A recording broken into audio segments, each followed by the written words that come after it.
past simple se usa para oraciones en las que la idea, el acto o el estado ya se completó, pudo haber finalizado hace 5 minutos o hace 5 siglos. El tiempo de determinación no importa, lo único importante es que se habla de algo que ya no sucede o existe en el presente. Para subrayar de qué se trata un hecho consumado, se puede acompañar de contexto. Por ejemplo, a year ago I ate in that restaurant. When you were a child you liked apples. ¿Cómo se forma el past simple? En inglés hay 2 tipos de verbos, regulares e irregulares.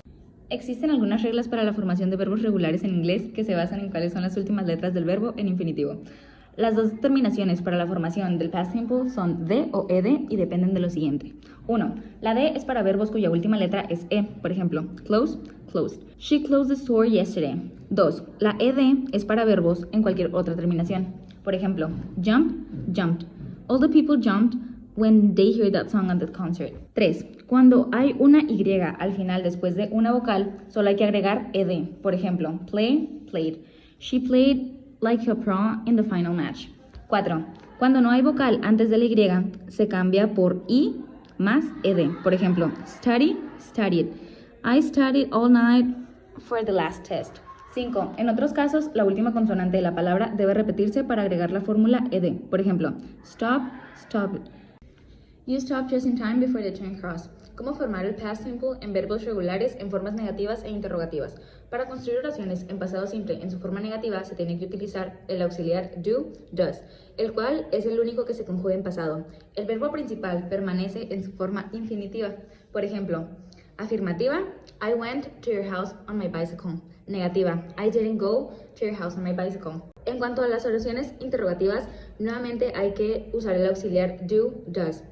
Al igual que en la forma negativa, solo el auxiliar se conjuga en pasado, mientras el verbo principal se queda en su forma infinitiva. Afirmativa. You remembered the correct answer just before the end of the test. Interrogativa. Did you remember the correct answer just before the end of the test? Presente simple. ¿Cómo se utiliza? El presente simple en inglés es el tiempo verbal indicado cuando quieres expresar alguna de las siguientes condiciones. Número 1. Dar a conocer acciones o estados permanentes. Ejemplo, Guadalajara is the capital of Jalisco. Condición 2. Comunicar acciones o estados que se repiten en el tiempo. Ejemplo, every 4 years is a leap year. Número 3. Transmitir rutinas, hechos continuos y que se repiten de forma diaria o con periodicidad determinada. Ejemplo, I walk to my work. 4.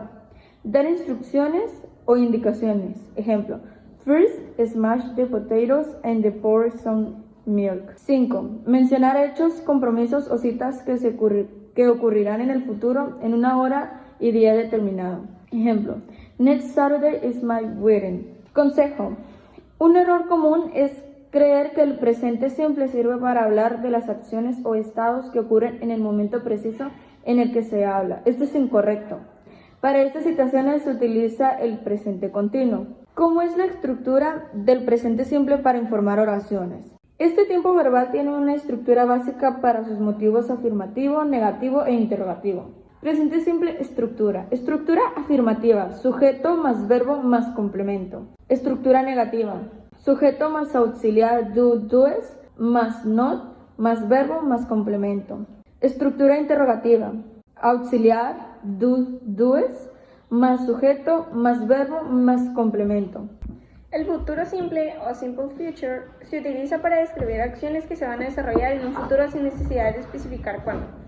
En inglés se suele expresar este tiempo verbal con modales shall o will, o con la construcción be going to.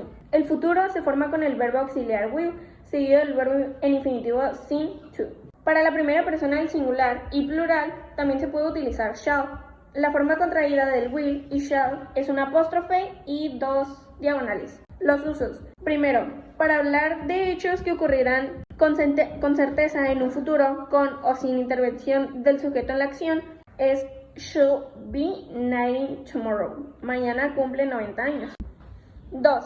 Para expresar decisiones tomadas por el hablante en el momento del habla, sin tenerlo previsto, I will phone her tonight.